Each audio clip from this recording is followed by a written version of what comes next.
Eto mga boss, David Benavides, sinabi ang sikreto kung bakit gusto niya exciting ang bawat laban niya.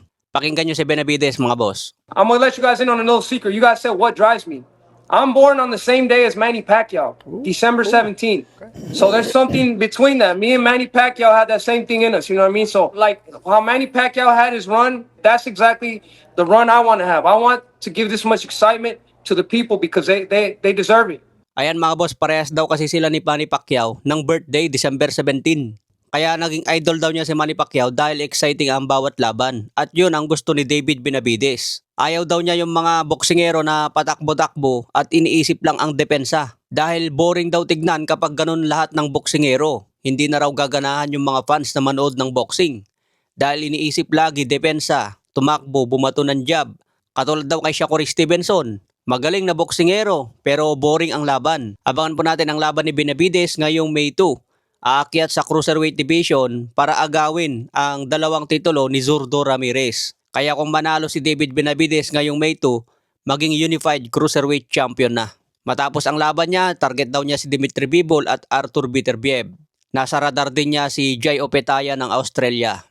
Sa iba pang balita ay binahagi ni Shakur Stevenson ang kanyang karanasan sa sparring kontra Vasily Lomachenko. At aminado si Stevenson na naging dikit ang laban. Ayon kay Stevenson, hindi siya na-outclass. Ngunit kinilala niya si Lomachenko ang may lamang sa mga huling 4 na rounds. Gayunpaman naniniwala pa rin si Stevenson na siya ang mas mahusay na fighter sa kabuuan, lalo na pagdating sa skills. Ayan mga boss, kung baga nagbuhat ng bangko si Stevenson dahil siya lang naman ang nakakalam sa naging sparring niya kay Lomachenko at sinasabi niya ngayon na mas better skills daw siya kay Loma. So naniniwala ba kayo kay Stevenson mga boss na mas malupit siya kay Lomachenko sa kanilang sparring? Sana nga nakita natin na naglaban ang dalawang ito sa lightweight division. Sayang nga lang nagretiro na si Lomachenko. Sa iba pang balita, dating 4th Division champion na si Eric Morales haharap sa paglilitis matapos payagan ng korte sa Tijuana na umusad ang kasong aggravated sexual assault laban sa kanya.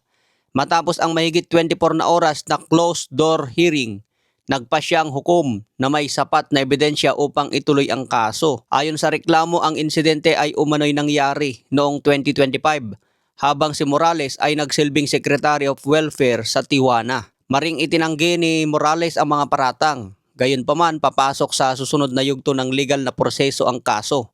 At siya ay ipinagbabawalang makipag-ugnayan sa nagrereklamo habang nagpapatuloy ang investigasyon.